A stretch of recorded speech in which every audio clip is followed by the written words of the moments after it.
언어가 달라서 말이 통하지 않는 낯선 나라를 여행할 기회가 있다면 고려될 첫 번째 사항은 좋은 가이드를 만나는 것입니다. 현재 언어와 문화, 지리, 역사에 정통할 뿐만 아니라 여행자 편에서 아주 친절하게 잘 설명해주고 세심하게 배려해주는 그런 가이드를 만난다면 많은 것을 보고 듣고 경험하고 그 역사적으로 무슨 의미가 있는지 건물 하나를 설명을 해도 잘 아는 사람이 설명해주면 저기에서 무슨 일이 있었겠다 이런 걸 잘 알겠죠. 그러나 아무런 설명이 없으면 보고 와도 무엇이 무엇인지 모르는 것입니다. 이게 좋은 가이드를 만나면 이제 여행이 끝난 다음에도 여행한 곳에 그 좋은 기억들을 오래도록 그렇게 간직할 수가 있겠죠.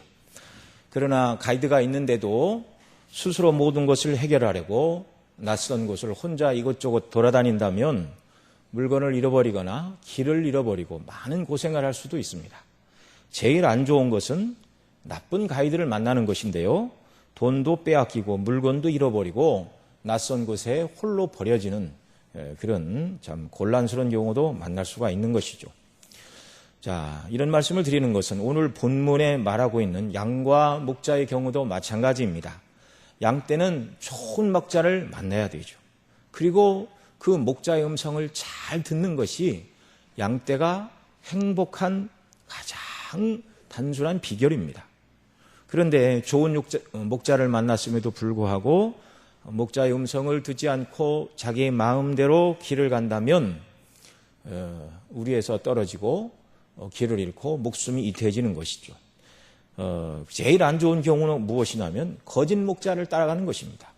결국은 처참한 파멸에 이르게 될 뿐이죠. 자, 우리가 아는 것처럼 본래 양은 목자 없이는 생존이 불가능한 존재입니다.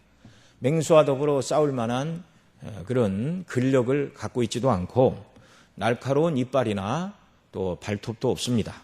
또 빨리 이런 맹수를 피하여 달릴 수 있는 튼튼한 다리를 가진 것도 아니고 또 스스로 물가나 또 초장을 찾을 만한 능력이 없는 것이 양떼이죠. 그래서 양떼는 전적으로 목자를 의존할 수밖에 없는 것입니다.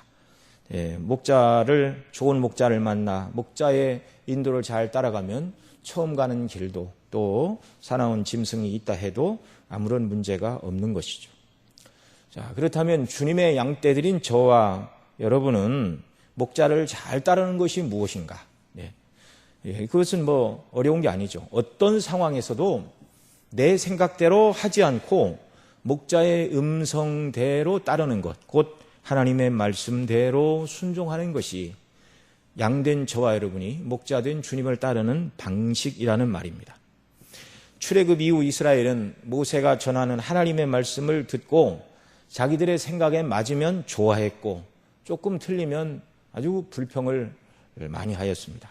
그래서 맨 먼저 모세가 그들에게 가서 여러분 나를 알죠? 40년 전 애굽의 바로의 궁전에 거하다가 이런저런 얘기를 하다가 나도 전혀 꿈꾸지 않았는데 하나님께서 떨기나무 불꽃 가운데 나를 부르셨고 이런저런 표적을 주시고 나를 여러분에게 보내셨습니다. 이유는 뭐냐면 이제 우리 민족 모두가 애굽에서 나아가 가나안으로 갈 때가 되었습니다. 그러자 그들이 너무너무 좋아했죠. 모세가 바로에게 가서 하나님의 백성, 이 백성을 보내달라 그러자 너희가 너무 편안해서 그런 말을 한다. 벽돌 수요는 똑같이 만들되 집은 주지 않겠다. 그들이 이제 지푸라기를 주어서 벽돌을 똑같이 만들어야 했기 때문에 그 일을 인하여 금세 모세에게 화를 냈습니다. 10가지 재앙을 바로가 당한 다음에 이스라엘 백성들을 내보낼 때 그들이 너무너무 좋아했죠. 그러나 얼마 못 가 홍해가 앞을 가로막고 애굽의 군대가 뒤에서 추격해오자 이번에는 뭐라고 그랬습니까? 애굽에 매장지가 없어서 우리로 이 광야에서 이끌어 죽게 하느냐 모세에게 항의를 했죠. 또 홍해를 건너고 나서는 기뻐 춤추고 하나님께 영광을 돌렸는데 며칠 지나지 않아 마실 물이 없자 또 불평이 시작이 되었습니다. 가나안 땅에 정탐꾼 12명을 지파별로 한 사람씩 파송을 하고 그들이 돌아와서 이제 보고를 합니다. 10사람 대다수가 땅은 좋지만, 열매도 좋지만, 그러나 우리가 그 땅을 정복하는 것은 어려운 일이다. 왜? 안악자손들이 살고 있는데 그들은 거인이요 우리는 그들 앞에 메뚜기라. 하나님의 인도하심을 전혀 생각하지 않고 상황만 바라보고 성경에 보면 밤새 울며 원망했다. 그렇게 말합니다. 그 결과로 40일간 가나안을 정탐한 그 날수를 하루를 1년으로 계산하여 너희가 40년 동안 광야에서 훈련을 받고 40년 후에 들어가게 되리라. 이렇게 하나님이 말씀해 주셨죠. 그리고 이 신명기에 가면 이제 광야 40년이 거의 다 끝나고 이제 가나안 땅에 들어가기에 앞서 주신 말씀인데요. 신명기 8장 1절로 우리 4절에 있는 말씀까지 우리 몇 절 같이 함께 읽습니다.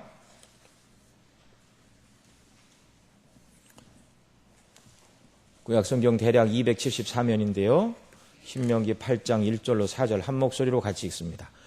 내가 오늘날 명하는 모든 명령을 너희는 지켜 행하라. 그리하면 너희가 살고 번성하고 여호와께서 너희 열주에게 맹세하신 땅에 들어가서 그것을 얻으리라.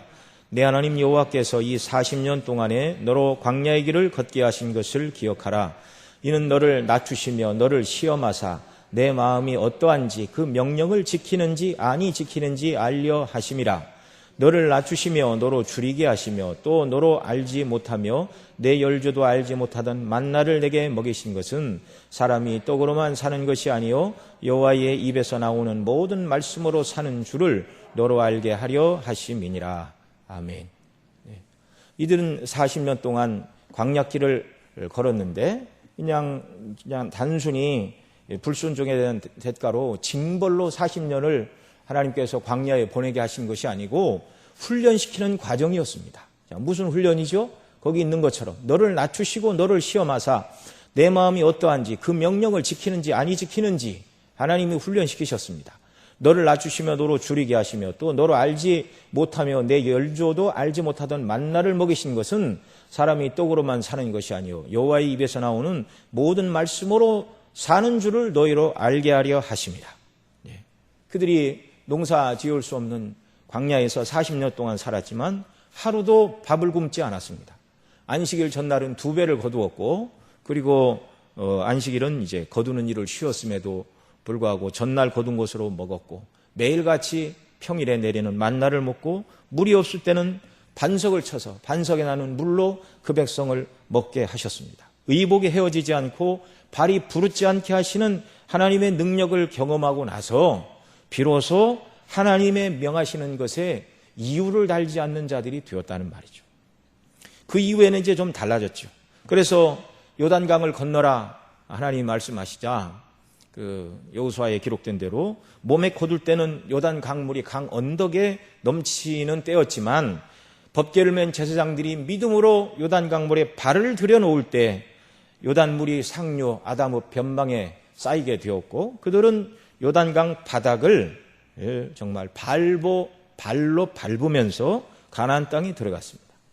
요단강을 건넌 후 대적을 앞에 두고 하나님께서 이제 할례를 행하라고 명령을 하십니다. 뒤에는 요단강이요 앞에는 대적인데 그런 개활지에서 할례를 행하라 하실 때 옛날 같으면 어림도 없는 소리죠. 정말 이거 뭐 적군을 앞에 두고 할례를 행하라는 것은 자매를 자초하는 행동인데 이게 무슨 부당한 말씀입니까? 그렇게 했죠. 그러나 40년 훈련을 겪고 난 다음에는 이유를 달지 않고 다 할례를 받았습니다. 구 여리고성을 정복할 때 하루에 한 바퀴씩 6일 동안 돌고 7일 때는 7바퀴를 돌고 소리를 지르라. 나팔을 불 때 소리를 지르라. 여러분 어느 전쟁사에 성을 정복하기 위하여 하루에 한 바퀴씩 돌고 7일째는 7바퀴 돌았더니 성이 무너졌다는 역사가 어디에 있습니까? 그건 성을 무너뜨리는 방식이 아니죠. 철저히 인간의 생각을 접어두고 하나님 말씀대로 그들이 순종하는 사람이 되었다는 것을 보여주는 그런 행동들이었습니다. 여러분 이것이 바로 목자를 온전히 신뢰하는 양떼들의 마땅한 행동이죠. 온전히 순종하는 이 이스라엘에게 하나님께서는 승리를 주시고 영광을 나타내 주셨습니다. 여러분, 이와 같은 일이 항상 이 지구상에 주님 오실 때까지 교회사 속에 계속된다면 얼마나 좋을까요? 이런 역사가 저와 여러분의 신앙의 삶 속에서 늘 계속되기를 바랍니다. 자, 이스라엘은 많은 훈련을 겪은 후에 하나님 앞에 순종하는 자들이 되었습니다. 그러나 가나안 땅에 전쟁이 없이 평안해지자 다시금 불순종의 역사가 시작이 되었습니다. 그리고 오늘 우리가 읽고 있는 스가랴 이 본문은 그들이 불순종으로 인해서 나라가 망하고 포로로 끌려가 70년 동안 복역을 하고 70년 후에 돌아와 지금 이제 포로에서 돌아온 지 20년쯤 되어 성전을 다시금 지으려고 열심히 애를 쓰고 있는 이들에게 주신 말씀입니다. 포로에서 돌아온 지 20년밖에 안 되었고 성전을 건축하며 다시금 다윗과 솔로몬 시대의 영광을 생각하며 희망찬 내일을 꿈꾸고 계획하는 당시 백성들에게는 전혀 기대하지도 않고 원하지도 않는 하나님의 심판의 음성이 여기 스가랴 11장에 기록되고 있다는 말입니다. 1절로 3절을 보면은요, 오늘 이제 본문 말씀으로 와서 스가랴 11장 우리가 읽었지만 한 번 더 봅니다. 1절로 3절. 네바노나 내 문을 열고 불이 내 백향목을 사르게 하라. 너 잣나무여 곡할지어다. 백향목이 넘어졌고 아름다운 나무가 회멸되었도다. 바산의 상수리 나무여 곡할지어다. 무성한 살림이 엎드러졌도다. 목자의 곡하는 소리가 나며 그 영화로운 것이 회멸되었음이로다. 어린 사자의 부르짖는 소리가 나며 이는 요단의 자랑이 황무하였음이라. 아멘. 자, 여기 1절에 말하는 네바논은 이스라엘 북서쪽에 있는 나라입니다. 네바논은 백향목으로 유명한 나라죠. 지금도 레바논 국기 한가운데에는 백향목이 그려져 있습니다. 이 헐몬산 북쪽에 이제 네바논 산이 있고요. 그 위로 이렇게 쭉 네바논이 위치해 있죠. 불이 네바논 백향목을 사르며 그 다음에 이제 이 불이 어디로 내려오는가? 바산의 상수리 나무를 사른다 이렇게 말하고 있는데 이제 헐몬산 북서쪽에 네바논이 있고 그 불이 내려와 이 바산은 여러분이 아시는 갈릴리 호수 동쪽에 있습니다. 동쪽에 멀리 떨어진 바산 고원. 거기는 이제 목초지로 유명해서 성경에 보면 아모스에 보면 바산의 암소더라 그런 표현이 나오는데 아주 살진 소와 양떼들이 거하던 갈릴리 호수 동편 이스라엘 땅이죠. 이 심판이 북쪽 네바논에서 불이 네바논의 백향목을 사르고 이 불이 내려와 잣나무를 사르고 바산의 상수리 나무를 사르고 그것으로 그치는 것이 아니라 이제 요단에 이르러 정말 무성한 살림을 태워 그러니 이 살림이 있어야 짐승이 사는데 살림이 타버리니 짐승이 살 수 없고 짐승을 잡아먹는 사자가 살 수가 없으니 우리가 읽은 3절에 있는 것처럼 어린 사자의 부르짖는 소리가 나며 이는 요단의 자랑이 황무하였습니다. 이렇게 말하고 있습니다. 그러니까 이 하나님의 심판이 북쪽으로부터 이스라엘 땅으로 임하게 될 것을 불타는 나무들의 모습을 통하여 지금 보여주시고 있는데요. 여러분 예레미야 1장 13절에 보면 하나님의 심판의 모습을 보이실 때 내가 무엇을 보느냐 그러자 이제 13절에 보면 끓는 가마를 보나이다. 예레미야가 이렇게 대답하죠. 그리고 그 면이 북에서부터 기울어졌습니다.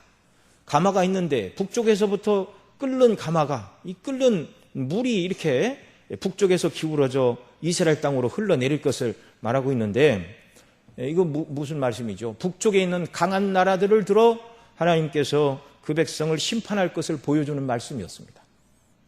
그러니까 북쪽에서부터 끓는 가마가 있고 북쪽에서부터 불이 내려온다. 그 말은 이스라엘이 북쪽에 있는 나라들로 말미암아 하나님의 심판을 받게 될 것이다. 그 말이죠. 3절에는 목자의 곡하는 소리가 나며 이렇게 말씀하시는데 목자와 함께 목자가 이끄는 양떼들 곧 이스라엘 백성의 지도자와 백성들 모두에게 하나님의 심판이 임하게 되었다는 것입니다.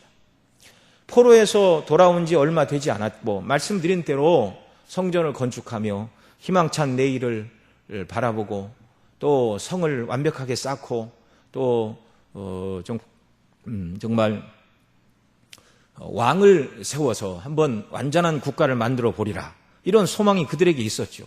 그런데 유대인들이 기대하는 그런 말씀이 아니라 완전한 심판이 다시금 임할 것이다.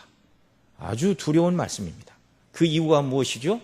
그들이 참된 목자 되신 여호와 하나님을 버렸기 때문입니다.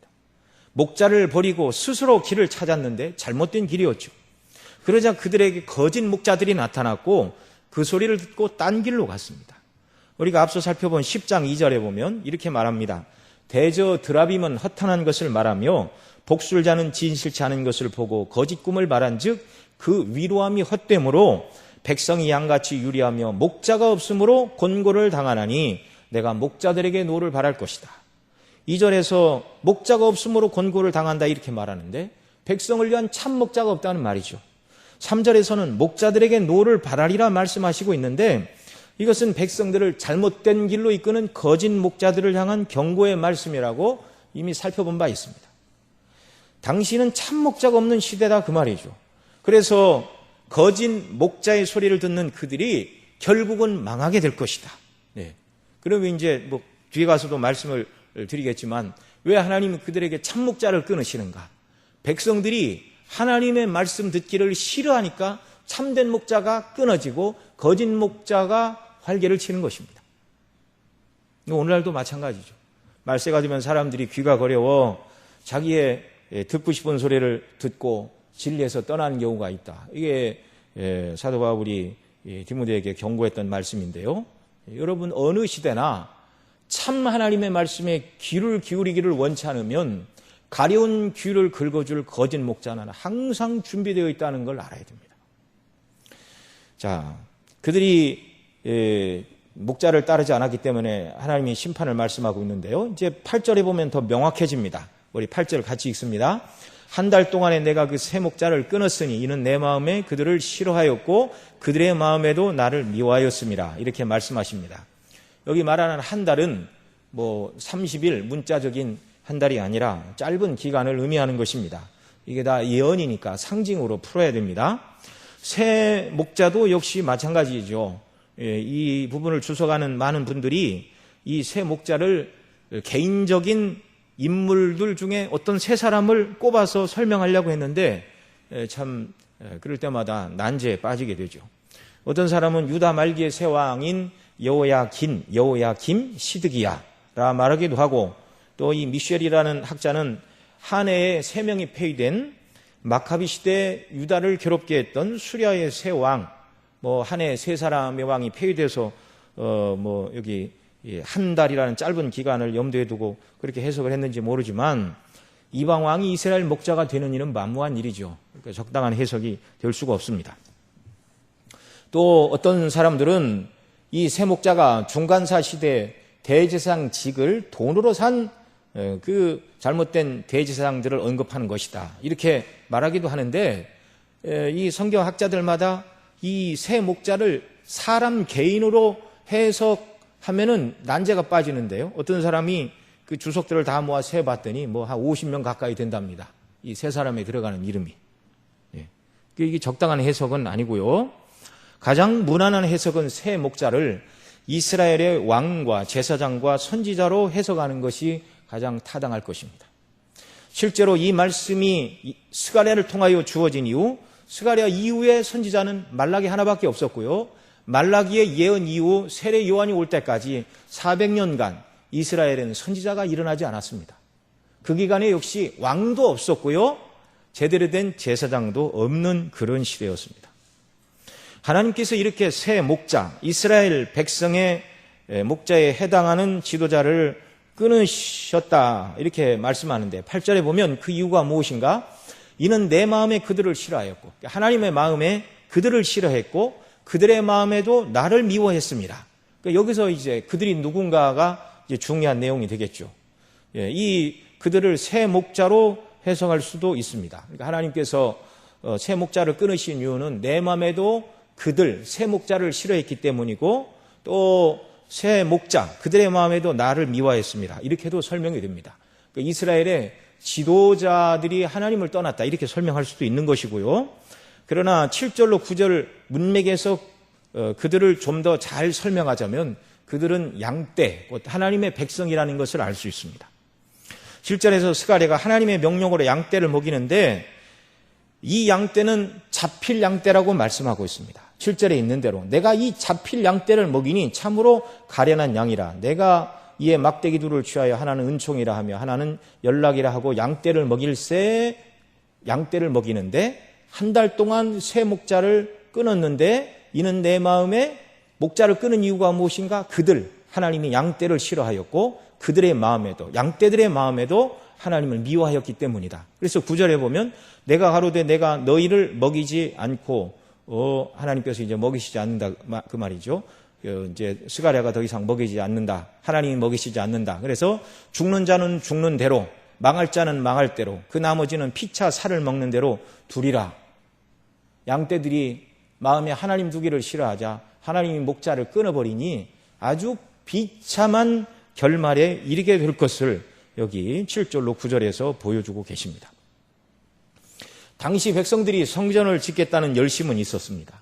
물론 그것도 그만두었죠. 학개와 스가랴가 일어나서 백성들을 말씀으로 권고하고 이렇게 하자 다시금 이 일을 시작하긴 했었지만 당시 백성들은 하나님의 음성을 목숨 걸고 따르는 자들이 아니었다는 것입니다. 하나님께서 목자를 끊어버릴 것을 이게 예언적으로 보여주시려고 스가랴로 하여금 얼마 기간 동안 양떼를 치라 그렇게 말씀하시고 더 이상 치지 말라. 네. 이스라엘에 목자를 주셨는데 그들이 거절함으로 참 목자가 끊어질 것을 이게 예표적으로 보여주는 행동이었습니다. 구약시대 하나님의 이스라엘 백성 곧 양떼를 치던 이 모든 목자들 왕, 선지자, 제사장 이 모든 직분들은 참 목자이신 그리스도의 예표입니다. 다음 시간에 참 목자 되신 그리스도와 관련해 이 부분을 더 살펴보겠지만 하나님은 참 목자의 예표이신 스가랴에게 양떼를 치라는 이 말씀을 통해서 그 백성들에게 참 목자이신 그리스도가 얼마나 필요한가를 보여주시기 위하여 양떼를 치라 이렇게 말씀하고 계시는 것이죠. 사전에 보면 여호와 나의 하나님이 가라사대 너희는 잡힐 양떼를 먹이라고 하십니다. 목자가 참 목자가 없으니 장차 잡힐 양떼 다시금 망하게 될 그 백성들을 우선 먹이라. 네. 참 소망과 위로에 차 있는 백성들을 향하여 하나님께서는 역사를 멀리 내다보시고 너희가 결국은 내 말씀에 순종하지 않고 나를 떠났으니 너희는 잡힐 양떼요 망하게 된다는 걸 보여주는 것입니다. 하나님의 말씀에 순종하지 않는 악인들의 결말을 또한 동시에 보여주는 것입니다. 5절에 보면 당시 목자와 양들이 얼마나 영적으로 비참한 상태인지를 보여주는데요. 5절을 보면 산자들은 그들을 잡아도 죄가 없다 하고 이렇게 말합니다. 산자들은 누구인가? 양떼들을 산자들을 말하는 것이죠. 이스라엘을 침략하여 그 백성들을 망하게 하고 포로 잡아갈 이방인들을 말합니다. 이들은 왜 양떼를 잡아가도 자기들의 죄가 없다고 말하는가? 5절에 보면 산자들은 그들을 잡아도 죄가 없다 이렇게 말하는데 그 이유가 무엇이냐면 목자들이 돈을 받고 팔았기 때문에 그렇습니다. 아니 목자가 자기 양떼를 돈 받고 팔아서 내가 잡아갔는데 내가 무슨 죄가 있느냐 이렇게 그 백성을 산자들 이방인들이 이스라엘 백성을 진멸한다 할지라도 핑계거리가 있다 그 말이죠. 그럼 목자들이 돈을 받고 판 것을 어떻게 할 수 있죠? 5절에 기록되어 있습니다. 산자들은 그들을 잡아도 죄가 없다 하고 판자들은 말하기를 팔았습니다. 내가 부유하게 되었은즉 여호와께 찬송하리라 하고 그 목자들은 그들을 불쌍히 여기지 아니하니라. 팔았는데 누가 팔았는가? 목자들이 팔았다고 5절에 명확하게 말씀하고 있습니다. 자, 이건 다 비유의 말씀이죠. 이스라엘의 목자들, 지도자들의 삶의 방식과 백성을 대하는 태도가 양떼를 돈을 받고 이방인들에게 파는 것과 다를 바가 없다는 말입니다. 하나님의 말씀을 바르게 증거하고 바르게 교육하고 하나님께 전적으로 순종하는 대신 백성들을 잘못 가르쳤고 모범을 보이지 못했고 백성들을 오직 자기의 유익의 대상으로만 삼았다는 말이죠. 누가복음 16장 13절 이하에 보면 예수님께서 이렇게 말씀하셨습니다. 집 하인이 두 주인을 섬길 수 없나니 혹 이를 미워하고 저를 사랑하거나 혹 이를 중히 여기고 저를 경히 여길 것임이니라. 그리고 아주 명백하게 말씀하십니다. 너희가 하나님과 재물을 겸하여 섬길 수 없느니라. 이렇게 말씀하시자 이 말씀을 들은 바리새인들의 반응이 기록되어 있습니다.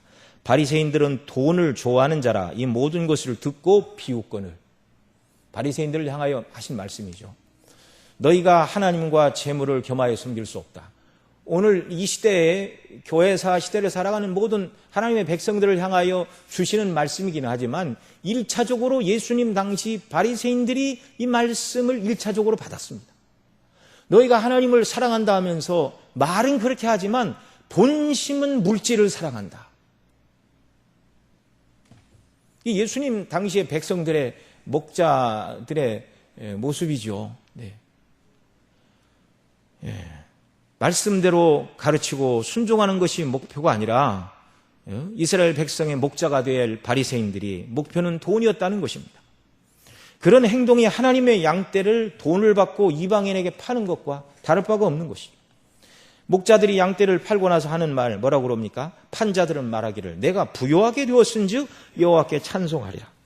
바르지 못한 신앙, 양떼를 팔고 돈을 벌어들인 다음에 말하기를 하나님께서 나에게 복을 주시어 부유하게 되었으니 하나님을 찬송하겠다. 이렇게 말하고 있는 것입니다.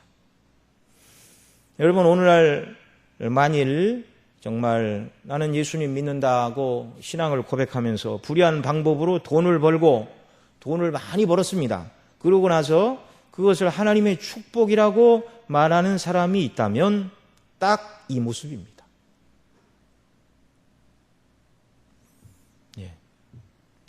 부요는 잠깐이요, 하나님의 심판을 앞당길 뿐이죠. 당시 신앙이 변질된 시대였습니다. 우리 주님은 요한복음 10장 1절에서 이렇게 말씀하셨습니다. 양의 우리의 문으로 들어가지 아니하고 다른 데로 넘어가는 자는 절도며 강도요, 양의 문으로 들어가는 이가 양의 목자니라. 이렇게 말씀하시고 그 양의 문이 무엇인가 7절에 다시 말씀하십니다. 내가 진실로 진실로 너에게 말하노니 나는 양의 문이라. 나보다 먼저 온 자는 다 절도요 도적이요. 도적을 말하죠. 절도요 강도니. 도적이 오는 것은 도적질하고 죽이고 멸망시키려는 것뿐이다.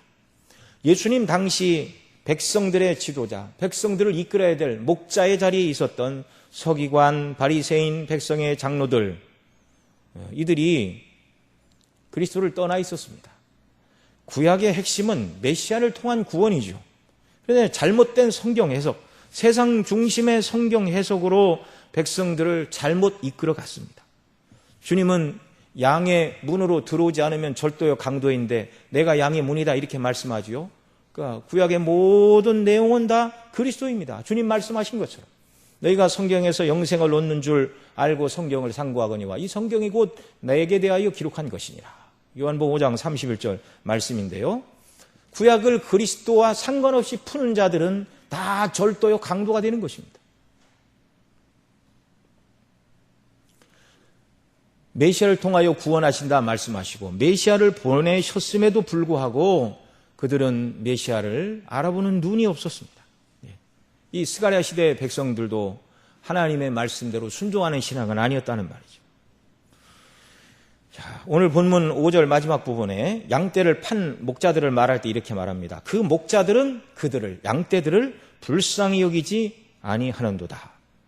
그래서 그 결과로 심각한 심판이 그 땅에 임하게 되는데 6절이죠. 6절 어떤 심판이 오는가? 여호와가 말하노라 내가 다시는 이 땅 거민을 불쌍히 여기지 아니하고 그 사람을 각각 그 이웃의 손과 임금의 손에 붙이리니 그들이 이 땅을 칠지라도 내가 그 손에서 건져내지 아니하리라 하시기로. 네.